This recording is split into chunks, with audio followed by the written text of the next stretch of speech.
lwaki ngamba nti Kyagulanyi Robert Center mu Sefulia Bobi Wine Kimpugugo Kimpana Kimpanze akolera Museveni.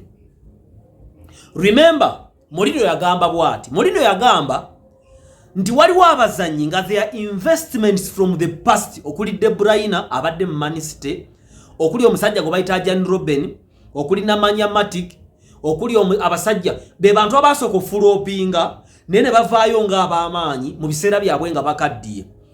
Kakati olwaleero equation eri bweti nti Muhoozi NRM Bobi Wine is equal to full figure and Namyalo. Equation yinza obutagitegeera era mukazannyako Museveni agenda kuleka bannabyabufuzi bangi abalabikanga abategeera, abalabikanga abeetegefu okukola kye beeteekeddwa okukola, alondewo full figure Namyalo, Bobi Wine ne Muhoozi president agenda okuddako lyekkubo lye yatwala. Bannabyabufuzi bonna beeyambisa tekiniki ya full figure ne Namyalo. Batya ebyobufuzi ebyasooka ebyabeesije n'opposition ezasookawo zaali z'abasajja abaasoma. NRM yalimu abasajja babasoga Nsaadu, bawapakabulo, yalimu bakadaaga, yalimu basekandi, yalimu ne ku opposition kwaliko abasajja abatasaaga baali saalaso nga bwayimira ku parliament. Madam Speaker, I would like to talk about the issue in northern Uganda. We are facing the problem of the post-war traumas and even the people today are still crying. The land has been taken. Ngolaba parliament. Wabula ebyobufuzi ati oba muzannyo. Omuzannyo gukyusa formation. Era ojja genda okulaba nga bamalidini baali b'amaanyi mu kusamba akapiira. Naye offside zaali nnyingi, tako zaali nnyingi, omusajja edda akutemanga engwala n'ogwa amannyo ne gavaamu liifa linaatafuuwa. Olwali waliwo goal line technology edda etaaliyo. Edda bamaladona baatebanga n'omukono kyotasobola kukola leero. Edda buswaida nga nzibu era mu mpiira gw'olwaleero singa Philippines agi tewali goolo n'emu gye yali ateebye. Kubanga yabeeranga offside buli kaseera. Olwaleero ne bw'osoobyamu akakokolanga offside yakulabye edda. Bamanyi n'okugenda bakyekinge balabe goolo enywedde. Ne gusooka guyimirira liifa linadduka n'awuliriza abali mu control room bagamba ki. Ebyobufuzi byashifutinga. Kati amaanyi ga Museveni gali wamu. Nti yafuga mirembe egyedda nga tewali TikTok na Facebook wadde simu nga wakyaliwo fax n'ebisimu ebyokukoloboza. Najja atufuga mulembe nga amasimu waliwo bino ebinene bikitaffaali nga kompyuta zaakajja ziri Pentium. Najja atufuga nga waliwo internet eri wireless, waliwo wifi, waliwo TikTok, waliwo Obwakabaka bwa Buganda. Okwawukanako ne baamini abaali abalungi ng'ebyo tebiriiwo. Osanga Amini teyandisobodde kufuga nga Obwakabaka weebuli kuba era teyafuga nga weebuli. Osanga Obote teyandisobodde kufuga nga social media weeri. Kati Museveni n'abanga agwa mu generation zinga nnya. Generation eri nga tetunafuna bwetwaze, generation nga tufuna obwetwaze, generation y'omu 90s awo, ne generation ene yeefuula nti etegeera nnyo Museveni agikulembedde. N'asobola n'okuleetawo political style empya etali mu nsi yonna. Lwaki Museveni aleese ebyobufuzi ebizibu okulaba mu nsi yonna? Nti yabifuula byangu nti omuntu afuma ne president amabina n'atambula n'agenda. Nti omuntu ayimira n'akola kyayagadde n'atambula n'agenda. Kakati ne tubanga olwale political system ya Uganda gye bayita full figure Namyalo. Toyina magezi, toyina moyo, oli musiru, olinga embwa, oli nakunamira n'akuwemula n'akulekaawo. Nabanga Museveni ya adoptinga political style eyo okusuula bannabyabufuzi ab'olugezigezi oba abalina experience in byobufuzi.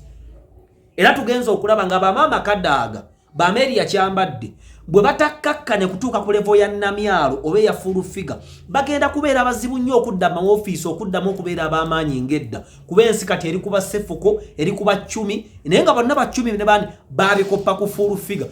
Buli fuutu soja kyakola yakikoppa ku full figure.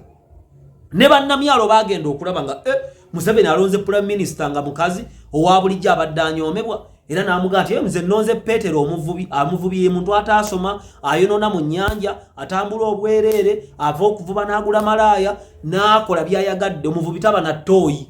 Kati Museveni be politician be yeeyambisa kigenda kumuyambirawa ekyo ne Muhoozi n'akyadoputinga. Gavumenti zonna mu nsi zibaamu abasajja abategeera ab'amasuuti era NRM oba NRA erimu abasajja abategeera ebyobufuzi nga bajja challenginga Muhoozi left and right. Kati Muhoozi nga yeyambisa amaanyi ga Museveni nga saava kuba akyaliwo ne badoputinga full figure ne Namyalo.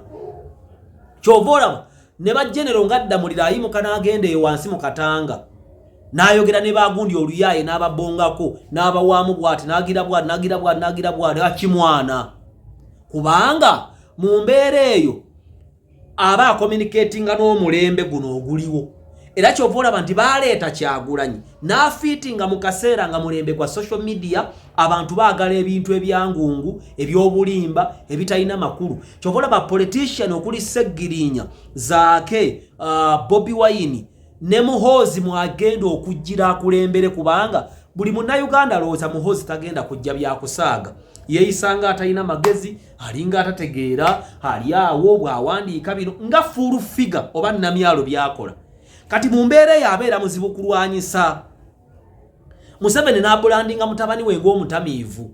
Ye Namyalo bye yeekola ajjaawo ne yeetunuza ati n'avaayo n'agenda ku kivvulu n'azina kumba akola campaign ne full figure bw'akola. Tudde tukkirize full figure w'amaanyi n'okusinga Isima.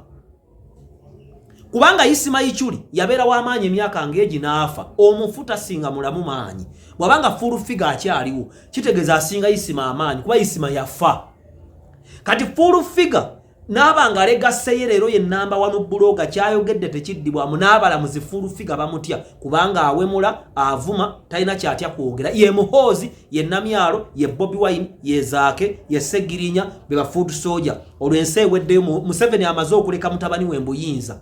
Kati bakadaaga ba Meria Kyambadde ba Kashayija bano ba Muyingo bani ba politician aba bafuwa ne besangula tebakyalina makulu mbyabufuzi bya Uganda. Ensi yatambudde kati eri ku full figure eno mwena alemo ku opposition ya Bobi Wine ayogera bitakwatagana ayokya ne abantu bye baagala ayogera kino kyana ayogera kiri wina ayogera kino alina bazaake tebamanyi bulungi luzungu ba Rweyini baabo ba full figure ba Namyalo ba Sefuko baabo ba Chumi ye public bani tategedde kyana ayogera naye akyogedde ali awo. Kati Museveni nasigala obwati kubakuuma bonna alekere mutabani we kuba mazima.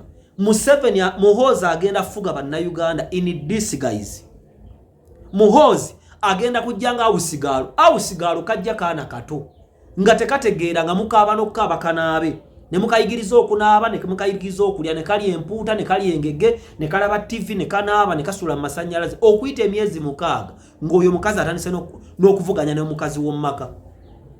Kitegeeza Museveni w'amaanyi nnyo kuba azimbyeyo ne political style etabeerangako wantu wonna n'abeera n'opposition ng'eri awo member of parliament of opposition abeera mu parliament nga tamanyi nabigenda mu maaso. Omuntu nga Rweyini ali ku level y'okwesimbawo najja ku TV nga tamanyi na bill parliament gyayisiza. Kati ku opposition n'abanga alina ba full figure ne president yaddako nga yeeyisanga full figure n'abali mu government nga bayisanga full figure. Kati bali abagezi ennyo bajje n'abagezi basalia jambo saa utakufa bule status Benz Mercedes.